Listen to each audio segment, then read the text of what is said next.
मैं कहता हूं कि ये सामान्य बजट नहीं है, ये नॉन बायोलॉजिकल बजट है।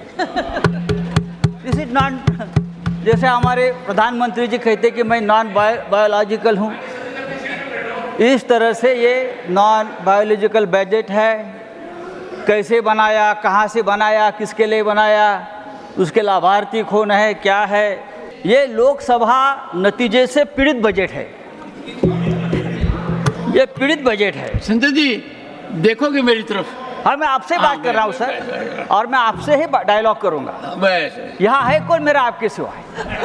आप ही तो है भगवान। सर, प्रधानमंत्री जी ने कहा था कि मैं भ्रष्टाचार का पैसा जनता में बांटूंगा, लेकिन हुआ है उल्टा। जो पैसा अपने भ्रष्टाचार के माध्यम से जब्त किया था, ऐसा हमने देखा, वो वापस वही भ्रष्टाचारियों को बांट दिया। उदाहरण के तौर पर दूंगा, हमारे प्रफुल्ल भाई पटेल है क्या? हमारी भी ये मांग है, सबकी मांग है कि किसानों को उनके प्रोडक्शन को, अनाज को समर्थन मूल्य मिलना चाहिए, लेकिन किसानों को समर्थन मूल्य नहीं मिला है। तो समर्थन मूल्य किसको मिला? सरकार ने सत्ता का समर्थन मूल्य चुकाया है, और वो समर्थन मूल्य मिला है बिहार के नीतीश बाबू को, आंध्र के चंद्रा बाबू को। उनको समर्थन मूल्य जरूर मिला है, लेकिन किसानों को समर्थन मूल्य नहीं मिला है। 100 स्मार्ट सिटीज बनाने वाले थे, कहाँ गई स्मार्ट सिटी? आप देख रहे हैं देश लाइव, देश की आवाज। Thank you sir. Sir, budget पर हम चर्चा कर रहे हैं। Thank you for information. लेकिन ये केंद्रीय बजट नहीं है, ये कुछ राज्यों का बजट है, क्योंकि इस बजट से महाराष्ट्र गायब है, इस बजट से तेलंगाना गायब है, हरियाणा गायब है, केरल गायब है, तमिलनाडु गायब है, पंजाब गायब है, उड़ीसा गायब है, दिल्ली गायब है। तो लगभग इस देश, पश्चिम बंगाल गायब है, झारखंड गायब है। तो ऐसे बजट को हम केंद्रीय बजट, यूनियन बजट कैसे कह सकते हैं सर? बात ऐसी है कि इसलिए मैं कहता हूं कि ये सामान्य बजट नहीं है, ये नॉन बायोलॉजिकल बजट है। दिस इज नॉन, जैसे हमारे प्रधानमंत्री जी कहते कि मैं नॉन बायोलॉजिकल हूँ, इस तरह से ये नॉन बायोलॉजिकल बजट है। कैसे बनाया, कहाँ से बनाया, किसके लिए बनाया, उसके लाभार्थी कौन है, क्या है। लेकिन एक बात तो सही है, ये बजट जो बना है, उस बजट के ऊपर लोकसभा का जो नतीजे है उसका बहुत बड़ा प्रभाव है। संजय जी ये लोकसभा नतीजे से पीड़ित बजट है, ये पीड़ित बजट है। संजय जी देखोगे मेरी तरफ? हाँ, मैं आपसे बात कर रहा हूँ सर, और मैं आपसे ही डायलॉग करूंगा। बस यहाँ है कौन मेरा आपके सिवा है? आप ही तो है भगवान। सर, प्रधानमंत्री जी ने कहा था कि मैं भ्रष्टाचार का पैसा जनता में बांटूंगा। हमें लगा कि इस बजट में ऐसी कोई योजना आ जाएगी कि जो भ्रष्टाचार का पैसा 10 साल में जमा किया है ईडी के माध्यम से, वो आप सबको बांट देंगे, ऐसी कोई घोषणा आप करेंगे। लेकिन हुआ है उल्टा। जो पैसा अपने भ्रष्टाचार के माध्यम से जब्त किया था, ऐसा हमने देखा, वो वापस वही भ्रष्टाचारियों को बांट दिया। उदाहरण के तौर पर दूंगा, हमारे प्रफुल्ल भाई पटेल है क्या? हमारे मित्र है, हमारे मित्र है, अच्छे मित्र है। देखिए, ईडी ने उनके ऊपर कार्रवाई की। क्या कार्रवाई की?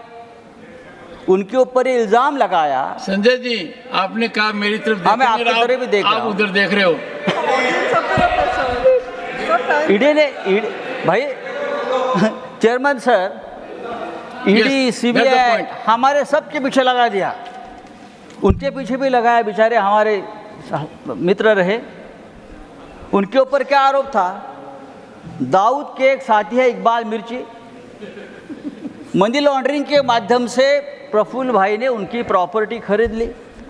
ईडी आ गई, ईडी ने चार्जशीट डाले, ईडी ने उनका प्रॉपर्टी जब्त किया। 180 करोड़, कम नहीं, 180 करोड़, 180 करोड़ की प्रॉपर्टी ईडी ने जब्त की।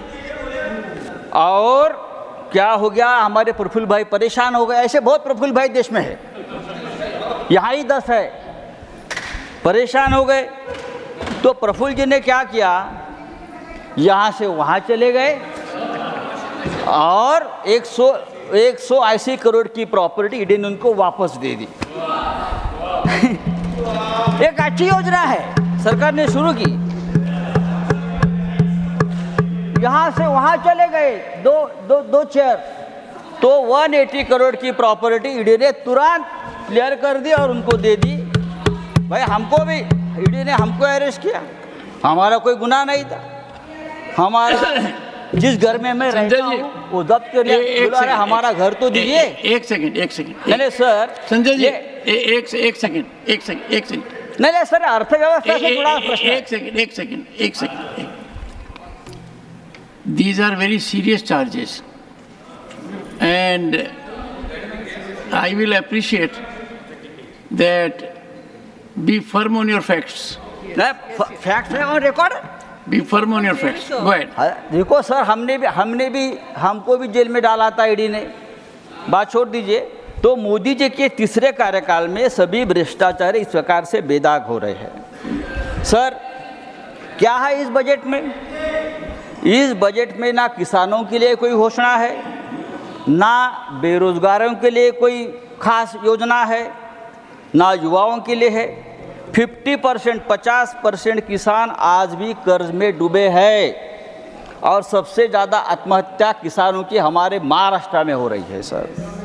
सर हमारी भी ये मांग है, सबकी मांग है कि किसानों को उनके प्रोडक्शन को, अनाज को समर्थन मूल्य मिलना चाहिए, लेकिन किसानों को समर्थन मूल्य नहीं मिला है। तो समर्थन मूल्य किसको मिला? सरकार ने सत्ता का समर्थन मूल्य चुकाया है और वो समर्थन मूल्य मिला है बिहार के नीतीश बाबू को, आंध्र के चंद्रा बाबू को। उनको समर्थन मूल्य जरूर मिला है, लेकिन किसानों को समर्थन मूल्य नहीं मिला है। समर्थन मूल्य, minimum support price, minimum support price किसको मिला है? समर्थन मूल्य मिला है। सर देखिए, एक अच्छा मुद्दा राजीव जी आपने जो है किया है कि बहुत से उद्योगपति देश छोड़कर जा रहे हैं। बहुत से उद्योगपति इसलिए कि इस देश में जो जहर, जो नफरती माहौल बनाया है, उसमें उद्योगपति भारत में नहीं रहना चाहते, वो विदेश में जा रहे हैं। पिछले 8 सालों में भारत से हजारों उद्योगपति देश छोड़कर चले गए हैं। प्लीज राउंड अप अमेरिका में, और वहां जाकर अपनी इन्वेस्टमेंट कर रहे हैं। 6 लाख करोड़ से ज़्यादा इन्वेस्टमेंट अमेरिका में हुए हमारे लोगों की तरफ से, और वहाँ 5 लाख रोजगार हमारे लोगों ने वहाँ दिया है। Sir thank you mister Sanjay Raut. Sir मैं आपके तरफ देखकर बोल रहा हूँ। नहीं, you are head of time sir, time is cross. Sir तो इसलिए मैं कहता हूँ ये जो नॉन बायोलॉजिकल बजट है। Mister Raut, last 1 minute, last 1 minute. हाँ सर, राउंड अप। आपने 4 करोड़ नौकरी देने का वादा किया, लेकिन 10 साल में आप 20 करोड़ नौकरियां देने वाले थे। 20 करोड़ कहाँ गई नौकरी? इस देश में बहुत से ऐसे राज्य, मुंबई सबसे ज़्यादा टैक्स देती है हिंदुस्तान को। मुंबई 3 लाख करोड़ सालाना टैक्स देती है, जीएसटी देती है, लेकिन मुंबई के लिए इस बजट में एक पैसे का आपने कोई प्रावधान नहीं किया है, कोई नहीं किया है। 100 स्मार्ट सिटीज़ बनाने वाले थे, कहाँ गई स्मार्ट सिटीज़? लेकिन मुझे आनंद है कि आपने अमरावती के लिए कितना 15,000 करोड़ दिया है। नहीं नहीं नहीं नहीं भाई साहब, नहीं मुंबई कराड़ साहब, कराड़ You will have साहब, your time. You मैं will have मुंबई your की बात time. You will करता have हूँ, your मैं औरंगाबाद पे opportunity. बनने की बात करता हूँ। मुंबई धारावी जैसे हमारी एक प्रकल्प, बात छोड़ दीजिए, इस देश के कौन से शहर के लिए इस बजट में क्या प्रावधान है ये आप बताइए। मुंबई तो बहुत बड़ा शहर है, देश का पेट पालता है, फिर भी आजकल क्या एक नया ट्रेंड है, सब कुछ उठाओ मुंबई से और गुजरात में लेके, सब कुछ It उठाओ और will not go Gujarat on में record. लेके No, जाइए। it will not go on record. No.